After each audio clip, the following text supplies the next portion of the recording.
दोस्तों नमस्कार, ये है मार्गदर्शन फॉर सिविल सर्विसेज। मैं अनुराग चौधरी।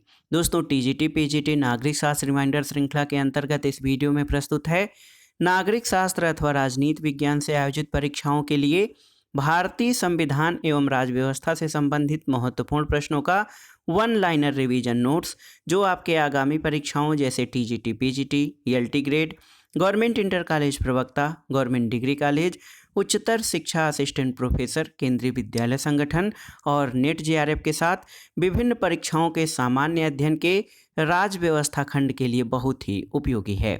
दोस्तों इस वीडियो में हम भारतीय संविधान में हुए प्रमुख संविधान संशोधन और अनुसूचियों से संबंधित महत्वपूर्ण प्रश्नों को कवर करेंगे। तो आइए शुरू करते हैं आज का वीडियो।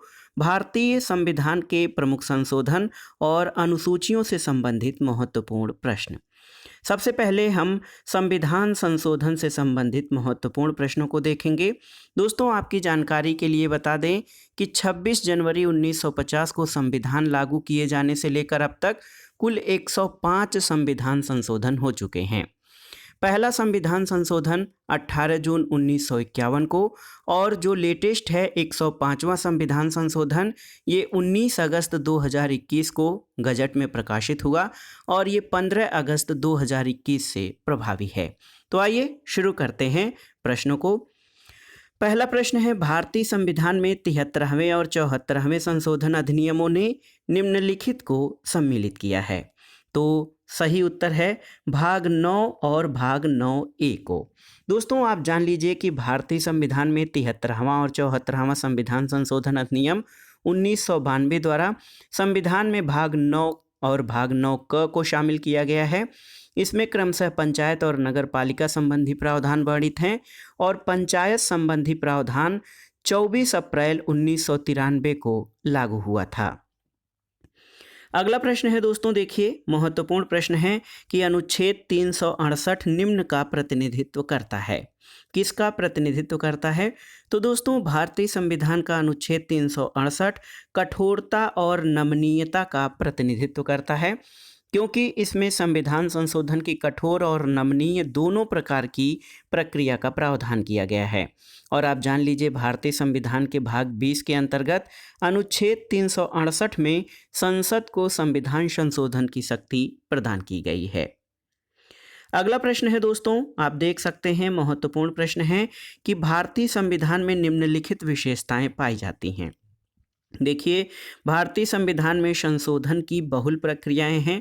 राज्यों को संशोधन की पहल करने का अधिकार नहीं है। आप जान लीजिए दोस्तों भारतीय संविधान में संशोधन कई तरीकों से हो सकता है। एक तो साधारण बहुमत से, दूसरा विशेष बहुमत से और तीसरा विशेष बहुमत और राज्यों के अनुसमर्थन से। यानी संविधान में कुल 3 प्रकार से संशोधन हो सकता है। इसलिए भारतीय संविधान में संशोधन की बहुल प्रक्रियाएं हैं। दोस्तों संशोधन जो है ये शक्ति सिर्फ संसद को दी गई है। राज्य विधानमंडलों को संशोधन की पहल करने की शक्ति नहीं है, इसलिए राज्यों को संशोधन का अधिकार नहीं है। हालांकि कुछ उपबंधों में संशोधन के लिए राज्यों का अनुसमर्थन जरूरी है और संविधान संशोधन विधेयक को संसद के दोनों सदनों में से किसी भी सदन में प्रस्तुत किया जा सकता है और इस विधेयक को संसद के दोनों सदनों द्वारा अलग अलग पारित करना आवश्यक है। और एक विशेष जानकारी दोस्तों, संविधान संशोधन विधेयक पर विवाद की स्थिति में संसद का संयुक्त अधिवेशन नहीं बुलाया जा सकता है। अगला प्रश्न है दोस्तों, किस संविधान संशोधन के अंतर्गत भारत में प्रशासनिक न्यायाधिकरण या एडमिनिस्ट्रेटिव ट्रिब्यूनल का प्रावधान किया गया है? तो ये है संविधान का 42वां संविधान संशोधन अधिनियम और इसके द्वारा भाग 14 क में अनुच्छेद 323 क जोड़कर प्रशासनिक न्यायाधिकरण का प्रावधान किया गया है। अगला प्रश्न है, अनुच्छेद 368 को किस संशोधन से संशोधित किया गया था? तो दोस्तों ये था 24वां और 101वां संविधान संशोधन। आप जान लीजिए दोस्तों 24वें संविधान संशोधन अधिनियम 1971 के द्वारा अनुच्छेद 13 और 368 में संशोधन किया गया और ये निर्धारित किया गया कि अनुच्छेद 368 में दी गई प्रक्रिया द्वारा मूल अधिकारों में संशोधन किया जा सकता है। अगला प्रश्न है दोस्तों, किस एक वाद ने भारतीय संसद को 24वां संविधान संशोधन लागू करने के लिए प्रेरित किया है, आपको बताना है। तो उत्तर है गोलकनाथ केस। दोस्तों आप जान लीजिए, गोलकनाथ मामले के निर्णय से उत्पन्न संकट से निपटने के लिए 1971 में 24वां संविधान संशोधन द्वारा ये प्रावधान किया गया कि संसद को संविधान के मूल अधिकारों सहित किसी भी उपबंध को संशोधित करने का अधिकार है। अगला प्रश्न है दोस्तों, भूतपूर्व राजाओं के विशेषाधिकारों को किस संविधान संशोधन द्वारा समाप्त किया गया था? तो ये था 26वां संविधान संशोधन। 26वां संविधान संशोधन अधिनियम 1971 के द्वारा भूतपूर्व देशी रियासतों के शासकों का प्रीवी पर्स समाप्त किया गया था।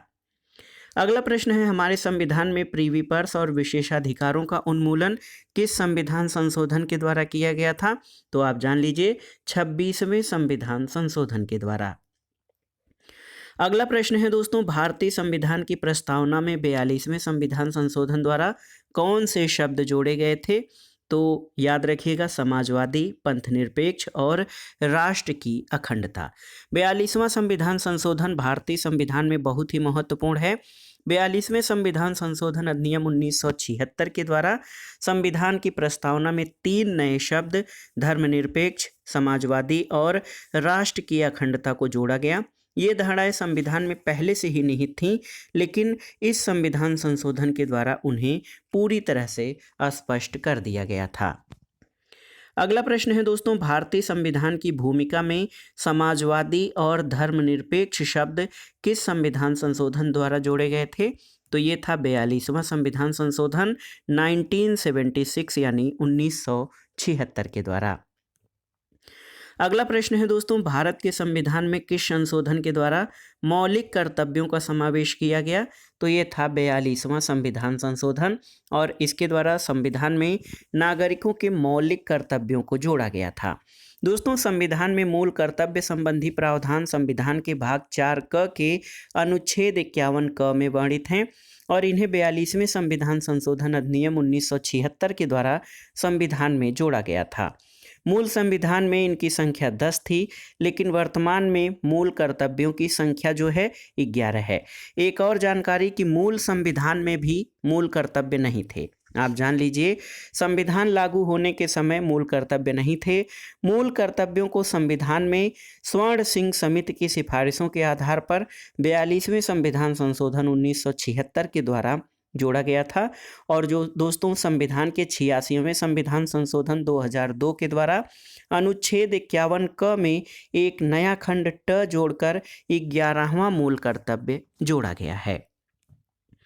अगला प्रश्न है, भारत के किस संविधान संशोधन में संविधान की प्रस्तावना में राष्ट्रीय एकता के साथ अखंडता शब्द जोड़ा गया था?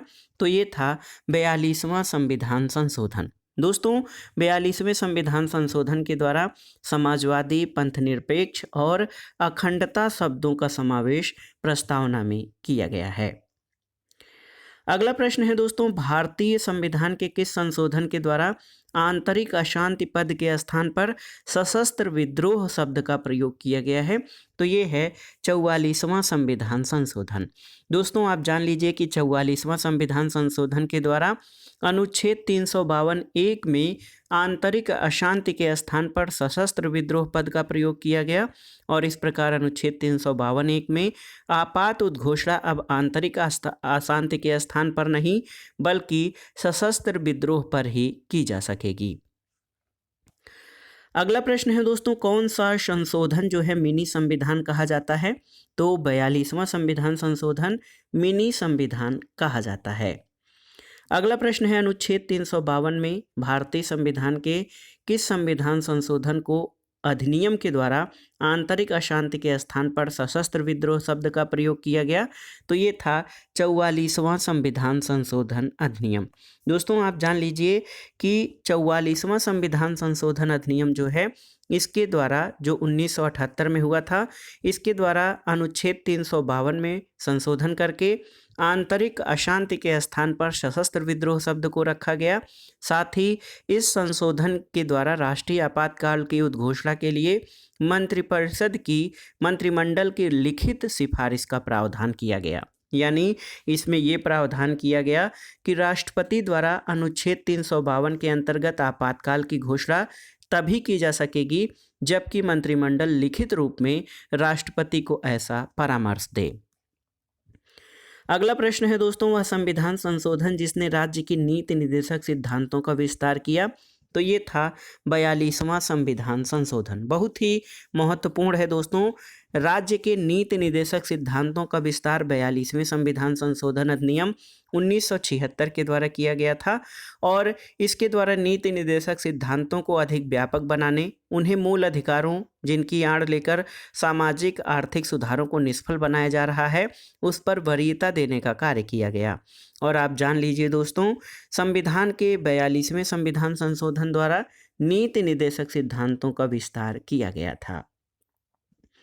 अगला प्रश्न है, संविधान के किस संशोधन द्वारा स्पष्ट रूप से ये बताया गया कि भारत का राष्ट्रपति मंत्रिपरिषद द्वारा दिए गए परामर्श को मानने के लिए बाध्य है? तो उत्तर है 42वां संविधान संशोधन। दोस्तों, हमारे संविधान के अनुच्छेद 74 में राष्ट्रपति को सहायता और सलाह देने के लिए एक मंत्रिपरिषद की व्यवस्था की गई है, आप जानते हैं। 42वें संविधान संशोधन 1976 के द्वारा ये व्यवस्था की गई कि राष्ट्रपति मंत्रिपरिषद के किसी भी परामर्श को मानने के लिए बाध्य होगा। लेकिन 44वें संविधान संशोधन 1978 के द्वारा ये व्यवस्था की गई कि राष्ट्रपति मंत्रिपरिषद के परामर्श को एक बार पुनर्विचार के लिए वापस भेज सकता है। पुनर्विचार के बाद जब विधेयक आता है तो राष्ट्रपति उसको मानने के लिए बाध्य होगा। इस तरह से 42वें संविधान संशोधन द्वारा स्पष्ट रूप से राष्ट्रपति को मंत्रिपरिषद का परामर्श मानने के लिए बाध्य किया गया।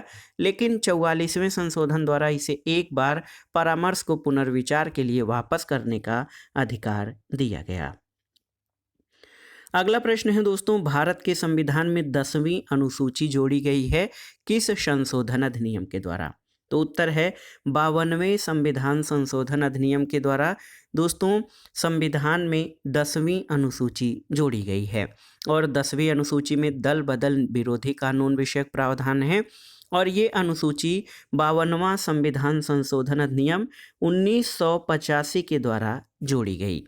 और आप जानते हैं कि 10वीं अनुसूची में 91वें संविधान संशोधन 2003 के द्वारा संशोधन किया गया है और इस संशोधन का उद्देश्य दल बदल संबंधी कानून को और कठोर बनाने के साथ केंद्र और राज्यों में मंत्रिपरिषद के आकार को सीमित करना था।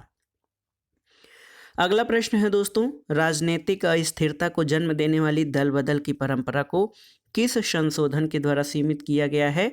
तो ये है 52वां संविधान संशोधन अधिनियम। अगला प्रश्न है दोस्तों, भारत में वयस्क मताधिकार के लिए मूलतः 21 वर्ष की अवस्था निर्धारित थी, लेकिन अब इसे घटाकर 18 वर्ष कर दिया गया है। और ये किस वर्ष हुआ है? तो उत्तर है 1989 में और ये था दोस्तों 61वां संविधान संशोधन अधिनियम। आप जान लीजिए कि 61वें संविधान संशोधन अधिनियम 1988 के द्वारा मताधिकार की आयु को 21 वर्ष से घटाकर 18 वर्ष कर दिया गया है। और दोस्तों इस 18 वर्ष की आयु पर मताधिकार का प्रयोग पहली बार नवंबर 1989 में संपन्न 9वीं लोकसभा के आम चुनाव में किया गया था। अगला प्रश्न है, किस संविधान संशोधन ने मतदाता की आयु 21 वर्ष से घटाकर 18 वर्ष कर दी? तो ये था 61वां संविधान संशोधन। अगला प्रश्न है दोस्तों, वह संविधान संशोधन अधिनियम जो भारतीय राष्ट्रपति के निर्वाचन में संघीय क्षेत्रों की विधानसभा के सदस्यों को भाग लेने का प्रावधान करता है? तो ये था 70वां संविधान संशोधन अधिनियम। दोस्तों 70वां संविधान संशोधन अधिनियम 1992 के अनुसार संघीय क्षेत्र दिल्ली और पुडुचेरी की विधानसभा के सदस्यों को भी राष्ट्रपति के निर्वाचक मंडल में शामिल किया गया है। अगला प्रश्न है दोस्तों, संविधान का संशोधन जो ग्राम पंचायतों को संवैधानिक मान्यता प्रदान करता है? तो ये है 73वां संविधान संशोधन। ये बहुत ही महत्वपूर्ण है। 73वां संविधान संशोधन 1992 के द्वारा दोस्तों ग्राम पंचायतों को संवैधानिक दर्जा दिया गया है। अगला प्रश्न है, भारतीय संसद द्वारा किस वर्ष संविधान का 73वां संशोधन विधेयक पारित किया गया है? तो वर्ष 1992 में। दोस्तों भारत में महिलाओं के लिए आप देखिए ग्राम पंचायतों में 1/3 स्थान आरक्षित किए गए हैं किस संविधान संशोधन द्वारा? तो 73वें संविधान संशोधन 1992 के द्वारा महिलाओं के लिए ग्राम पंचायतों में 1/3 स्थान आरक्षित किए गए हैं। अगला प्रश्न है दोस्तों, भारतीय संविधान का 79वां संशोधन अधिनियम 1999 किससे संबंधित है? तो उत्तर है लोकसभा और राज्य विधानसभाओं में अनुसूचित जातियों और अनुसूचित जनजातियों के आरक्षण से संबंधित है 79वां संविधान संशोधन अधिनियम। और दोस्तों इस संविधान संशोधन के द्वारा 104वें संविधान संशोधन के द्वारा दोस्तों आप जान लीजिए कि इसका और भी विस्तार किया गया है। लेकिन 79वां संविधान संशोधन जो था ये बहुत ही महत्वपूर्ण था। दोस्तों 79वें संविधान संशोधन 2003 और 95वें संविधान संशोधन 2009 के द्वारा हर बार 10-10 वर्ष के लिए ये अवधि बढ़ाई गई थी। आरक्षण की व्यवस्था जो है आप जानते हैं कि लोकसभा और विधानसभा में अनुसूचित जाति, अनुसूचित जनजाति और एंग्लो इंडियन के लिए सीटों के आरक्षण का प्रावधान किया गया था। और दोस्तों देखिए 95वें संशोधन 2019 के द्वारा जो अवधि 10 वर्ष के लिए आरक्षण की बढ़ाई गई थी उसकी व्यवस्था 25 जनवरी 2020 को समाप्त हो रही थी और इसके लिए 104वें संविधान संशोधन अधिनियम 2019 के द्वारा इसकी अवधि बढ़ाकर 25 जनवरी 2030 तक कर दिया गया है। और इस संशोधन में एंग्लो इंडियन के आरक्षण को नहीं बढ़ाया गया बल्कि एंग्लो इंडियन के आरक्षण के प्रावधान को 104वें संविधान संशोधन द्वारा समाप्त कर दिया गया है। अगला प्रश्न है संविधान के किस संशोधन के अंतर्गत 6 से 14 वर्ष के बच्चों की शिक्षा जो है वो मौलिक अधिकार बन गई है? तो ये है 86वां संविधान संशोधन। अगला प्रश्न है भारत के संविधान में 86वें संशोधन के बाद कितने मौलिक कर्तव्य हैं? तो उत्तर है 11 मौलिक कर्तव्यों की व्यवस्था वर्तमान में संविधान में है।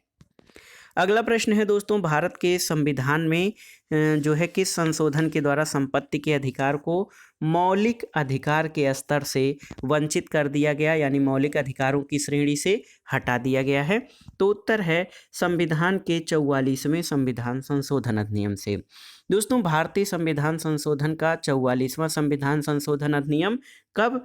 1978 यानी 1978 के द्वारा संपत्ति के अधिकार को मौलिक अधिकार की श्रेणी से हटाकर अनुच्छेद 300 क के अंतर्गत विधिक अधिकार की श्रेणी में रखा गया है। अगला प्रश्न है किस प्रधानमंत्री के कार्यकाल में 73वां संविधान संशोधन विधेयक पारित हुआ? तो पीवी नरसिम्हा राव के कार्यकाल में। संपत्ति के अधिकार को मौलिक अधिकार के रूप में समाप्त किया गया कब? तो 44वें संविधान संशोधन 1978 के द्वारा। और देखिए एक प्रश्न है कि किस संविधान संशोधन द्वारा ये व्यवस्था हुई है कि किसी मंत्रिमंडल में मंत्रियों की कुल संख्या सदन की कुल संख्या के 15% से अधिक नहीं हो सकती। ये है 91वां संविधान संशोधन। दोस्तों 91वें संविधान संशोधन अधिनियम द्वारा ये व्यवस्था की गई है कि लोकसभा और विधानसभा की कुल सदस्य संख्या के 15% से अधिक मंत्रियों की संख्या नहीं हो सकती है, लेकिन किसी राज्य मंत्रिपरिषद में मंत्रियों की न्यूनतम संख्या 12 से कम नहीं होगी। अगला प्रश्न है दोस्तों किस संविधान संशोधन द्वारा मंत्रियों की संख्या लोकसभा की कुल संख्या की 15% निश्चित की गई है? तो ये है 91वां संविधान संशोधन अधिनियम 2003 के द्वारा। अगला प्रश्न है दोस्तों असमी, बोडो, कोकड़ी और सिंधी में से वह भाषा जो 92वें संविधान संशोधन अधिनियम 2003 के द्वारा भारतीय संविधान में शामिल की गई है? तो ये है बोडो भाषा। दोस्तों आपकी जानकारी के लिए बता दें कि 92वें संविधान संशोधन द्वारा बोडो, डोगरी, मैथिली और संथाली को संविधान की 8वीं अनुसूची में जोड़ा गया है। अगला प्रश्न है दोस्तों भारतीय संविधान का वह संशोधन जो नगरीय स्थानीय संस्थाओं को संवैधानिक मान्यता देता है? तो ये है 74वां संविधान संशोधन। और दोस्तों वह संविधान संशोधन जो राष्ट्रीय न्यायिक नियुक्ति आयोग की संरचना और कार्यों से संबंधित था? तो ये था 99वां संशोधन। दोस्तों आप जान लीजिए कि 99वां संविधान संशोधन अधिनियम 2014 के द्वारा सर्वोच्च न्यायालय और उच्च न्यायालय में न्यायाधीशों की नियुक्ति के लिए एक नई व्यवस्था कॉलेजियम प्रणाली के स्थान पर एक राष्ट्रीय न्यायिक नियुक्ति आयोग की व्यवस्था की गई थी, लेकिन 2015 में सर्वोच्च न्यायालय ने इसे असंवैधानिक घोषित कर दिया। इससे पुरानी व्यवस्था कॉलेजियम प्रणाली पुनः बहाल हो गई है। अगला प्रश्न है, भारत का 100वां संविधान संशोधन किससे संबंधित है? तो ये भारत बांग्लादेश संबंध से संबंधित है। और 100वां संविधान संशोधन अधिनियम 2015 भारत और बांग्लादेश के मध्य भूमि समझौते से संबंधित है।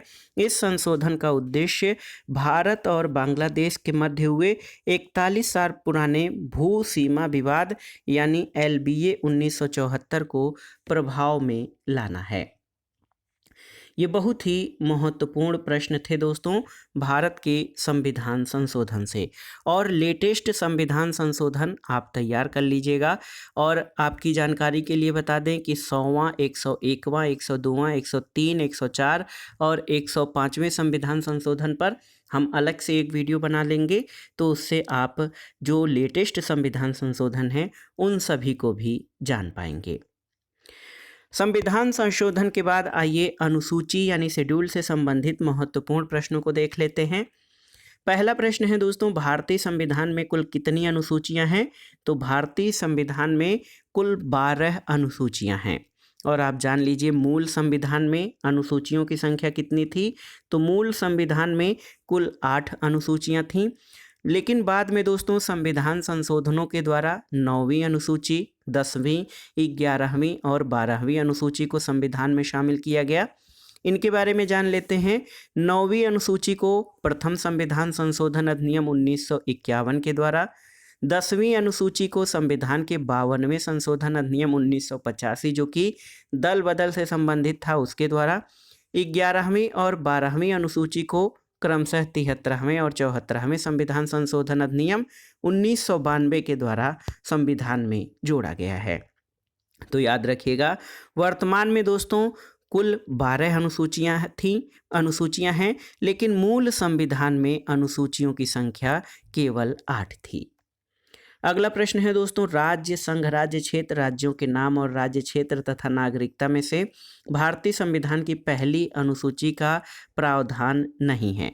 दोस्तों भारतीय संविधान की पहली अनुसूची नागरिकता से संबंधित नहीं है। आप जान लीजिए कि पहली अनुसूची राज्य और संघ राज्य क्षेत्रों से संबंधित है। इसके अंतर्गत भारत के सभी 28 राज्य और 8 संघ राज्य क्षेत्रों के नाम और उनके राज्य क्षेत्र का उल्लेख है। अगला प्रश्न है दोस्तों, देखिए बहुत ही महत्वपूर्ण प्रश्न है कि भारतीय संघ में एक नया राज्य शामिल करना हो तो संविधान की किस अनुसूची में संशोधन आवश्यक है? तो पहली अनुसूची में अवश्य ही संशोधन किया जाएगा कोई नया राज्य शामिल करने पर। अगला प्रश्न है, भारतीय संविधान की वह अनुसूची जो राज्यसभा में स्थानों के आवंटन से संबंधित है। तो ये है दोस्तों चौथी अनुसूची। आप जान लीजिए कि चौथी अनुसूची राज्यसभा में स्थानों के आवंटन से संबंधित है और इसमें विभिन्न राज्यों को राज्यसभा में आवंटित सीटों की संख्या दी गई है। अगला प्रश्न है, संविधान की 6वीं अनुसूची में दी गई स्वायत्त जिला परिषद उत्तर पूर्व भारत के किस राज्य में लागू नहीं होता है? तो आप जान लीजिए ये नागालैंड में लागू नहीं होता है। 6वीं अनुसूची असम, मेघालय, त्रिपुरा और मिजोरम के जनजाति क्षेत्रों के प्रशासन के बारे में उपबंध करती है। इसमें नागालैंड शामिल नहीं है। अगला प्रश्न है दोस्तों, देखिए एक विषय को समवर्ती सूची में शामिल किया जाता है जब इस पर एक कानून पास किया जा सकता है, किसके द्वारा? तो दोस्तों आप जान लीजिए कि समवर्ती सूची पर केंद्र और राज्य सरकार दोनों के द्वारा जो है इस पर कानून पास किया जा सकता है। अगर विस्तार से देखें तो भारतीय संविधान की 7वीं अनुसूची में कुल 3 सूचियों का उल्लेख है। पहली सूची संघ सूची, दूसरी राज्य सूची और तीसरी समवर्ती सूची है। संघ सूची में जो विषय शामिल हैं उन पर संसद को, राज्य सूची के विषयों पर राज्यों की विधानसभाओं को और समवर्ती सूची पर केंद्र और राज्य सरकार दोनों को कानून बनाने का अधिकार है, लेकिन राज्य द्वारा बनाया गया कानून उस विषय पर केंद्र द्वारा बनाए गए कानून से विरोध होने पर विरोध की मात्रा तक शून्य हो सकता है। यानी समवर्ती सूची में भी केंद्र का जो कानून होता है वो ज़्यादा प्रभावी होता है। अगला प्रश्न है, संविधान की किस अनुसूची में केंद्र और राज्य के मध्य शक्तियों के विभाजन से संबंधित है? तो ये 7वीं अनुसूची में दोस्तों, इसमें केंद्र और राज्यों के मध्य विधायी शक्तियों का विभाजन किया गया है।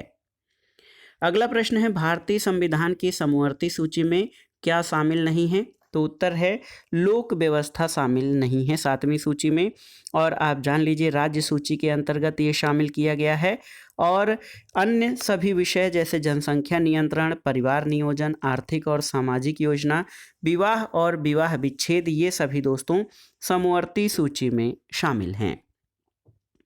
अगला प्रश्न है, लोक व्यवस्था, कब्रिस्तान, लोक स्वास्थ्य और न्यायालय की अवमानना में से कौन राज्य सूची का विषय नहीं है?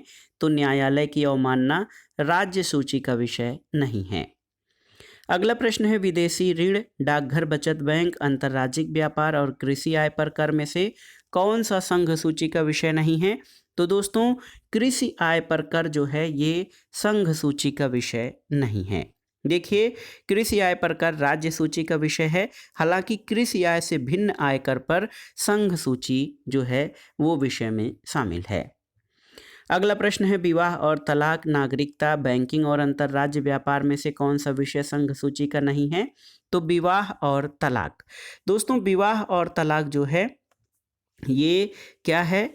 विवाह और तलाक आप देख सकते हैं ये दोस्तों संघ सूची का विषय नहीं है। संघ सूची में जो राष्ट्रीय महत्व के विषय हैं जैसे रक्षा, नौसेना, परमाणु आयुध, बीमा, बैंक, डाकघर, जनगणना, कृषि आय से भिन्न आय पर कर शामिल हैं। राज्य सूची में लोक व्यवस्था, लोक स्वास्थ्य, कांजी हाउस, मत्स्यिकी, कृषि आय पर कर, पथकर, प्रति व्यक्ति कर शामिल हैं। जबकि समवर्ती सूची में विवाह, विवाह विच्छेद और इसके अलावा वन, वन्य जंतुओं और पक्षियों का संरक्षण, सामाजिक सुरक्षा, जन्म मरण सांख्यिकी आदि शामिल हैं। अगला प्रश्न है, विवाह और विवाह विच्छेद, संघीय लोक सेवाएं, पुलिस तथा आयकर में से कौन विषय भारतीय संविधान के समवर्ती सूची के अंतर्गत आता है? तो आप जान लीजिए दोस्तों, विवाह और विवाह विच्छेद ये समवर्ती सूची के अंतर्गत शामिल है। अगला प्रश्न है, देखिए, दांव तथा द्वैत क्रीड़ा, मत्स्य उद्योग, राज्य के मंत्रियों के वेतन और भत्ते और राजनयिक प्रतिनिधित्व में से कौन सा एक भारत के संविधान की राज्य सूची का विषय नहीं है? तो राजनयिक प्रतिनिधित्व दोस्तों ये राज्य सूची के विषय में शामिल नहीं है। अगला प्रश्न है, पुलिस, केंद्रीय लोक सेवाएं और शिक्षा में से कौन सा विषय भारत के संविधान की राज्य सूची में है? तो आप जान लीजिए पुलिस जो है ये राज्य सूची का विषय है। दोस्तों सार्वजनिक व्यवस्था जो है क्या समवर्ती सूची का विषय है? तो सार्वजनिक व्यवस्था दोस्तों समवर्ती सूची का विषय नहीं है। और बहुत ही महत्वपूर्ण प्रश्न है, आप देख सकते हैं दोस्तों, पुलिस और सार्वजनिक व्यवस्था ये राज्य सूची के विषय में शामिल है। अगला प्रश्न है, केंद्र राज्य के मध्य शक्तियों का बंटवारा संविधान की किस अनुसूची में किया गया है? तो 7वीं अनुसूची में। भारत में केंद्र को शक्तिशाली बनाने का एक संवैधानिक कारण क्या है? तो दोस्तों भारत में केंद्र को शक्तिशाली बनाने का एक महत्वपूर्ण संवैधानिक कारण ये संघीय ढांचे को मजबूती प्रदान करने के उद्देश्य से संघीय सूची दी गई है, क्योंकि इसमें राष्ट्रीय महत्व के विषयों को जो है शामिल किया गया है।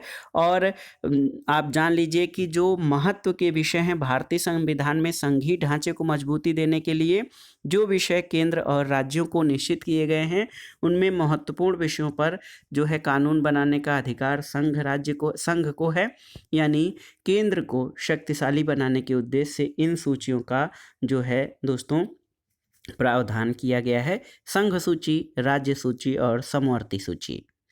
इसके अलावा आप देख लीजिए संविधान में अवशिष्ट शक्तियां किसे दी गई हैं? तो अवशिष्ट शक्तियां संविधान में केंद्र को दी गई हैं। संघात्मक शासन व्यवस्था में संघ और प्रांतों के बीच शक्तियों का विभाजन किया जाता है और ये विभाजन आप जानते हैं संविधान के द्वारा ही किया जाता है। भारतीय संविधान में इस प्रक्रिया को अपनाया गया है, लेकिन आप जान लीजिए कि अमेरिकी संविधान के विपरीत भारतीय संविधान में अवशिष्ट शक्तियां केंद्र को दी गई हैं, जबकि अमेरिका के संविधान में अवशिष्ट शक्तियां राज्यों के पास हैं। अगला प्रश्न है दोस्तों, वह विषय भारत के संविधान की 11वीं अनुसूची का भाग है? तो ये है गरीबी उन्मूलन कार्यक्रम और महिला एवं बाल विकास। अगला प्रश्न है, आप देख सकते हैं दोस्तों, अगला प्रश्न क्या है, ये है कि राज्य सूची के किसी विषय को राष्ट्रीय हित का विषय घोषित करने का अधिकार किसे है? तो ये अधिकार राज्यसभा को है और संविधान के 11वें भाग के अनुच्छेद 249 में वर्णित है कि यदि राज्यसभा ने उपस्थित और मत देने वाले सदस्यों में से कम 2/3 सदस्यों के द्वारा समर्थित संकल्प द्वारा घोषित किया है कि राष्ट्रीय हित में ये आवश्यक है कि संसद राज्य सूची के ऐसे विषय के संबंध में जो उस संकल्प में विनिर्दिष्ट है विधि बनाए, तो उस संकल्प के प्रवृत्त होने तक उस विषय के संबंध में संसद द्वारा भारत के संपूर्ण राज्य क्षेत्र या उसके किसी भाग के लिए विधि बनाना विधिपूर्ण होगा। अगला प्रश्न है दोस्तों, संघ सूची में कुल कितने विषय शामिल हैं? तो संघ सूची में मूलतः 97 विषय यानी 97 विषय शामिल थे, लेकिन वर्तमान में इसमें 98 यानी 59 विषय शामिल हैं। अगला प्रश्न है, भारत निम्न में से संविधान की 11वीं अनुसूची का भाग नहीं है? तो जैव सांख्यिकी, जिसके अंतर्गत जन्म और मृत्यु पंजीकरण भी है, ये 11वीं अनुसूची का भाग नहीं है। अगला प्रश्न है दोस्तों, 42वें संविधान संशोधन के बाद भारत के संविधान की समवर्ती सूची में कुल कितने विषय हैं? तो आप जान लीजिए, 42वें संविधान संशोधन के बाद भारत की समवर्ती सूची में कुल 52 विषय शामिल हैं और जो मूल संविधान था, मूल रूप में प्रविष्टियों की संख्या 47 थी। आप जान लीजिए, वर्तमान में दोस्तों संघ सूची, राज्य सूची और समवर्ती सूची में 98, 59 और 52 विषय शामिल हैं। तो याद रखिएगा, संघ सूची में वर्तमान में 98 विषय, राज्य सूची में 59 विषय यानी 59 और समवर्ती सूची में 52 यानी 52 विषय शामिल हैं। अगला प्रश्न है, समवर्ती सूची में परिभाषित विषयों पर विधियों का निर्माण कौन करता है? तो ये राज्य विधानमंडल और संसद दोनों ही समवर्ती सूची के विषयों पर कानून निर्माण कर सकते हैं। अगला प्रश्न है, मूलतः संविधान की 8वीं अनुसूची में कितनी भाषाओं का उल्लेख किया गया था? तो याद रखिएगा, 14 भाषाओं का उल्लेख किया गया था मूल रूप से, लेकिन वर्तमान में 8वीं अनुसूची में कुल 22 भाषाएं शामिल हैं।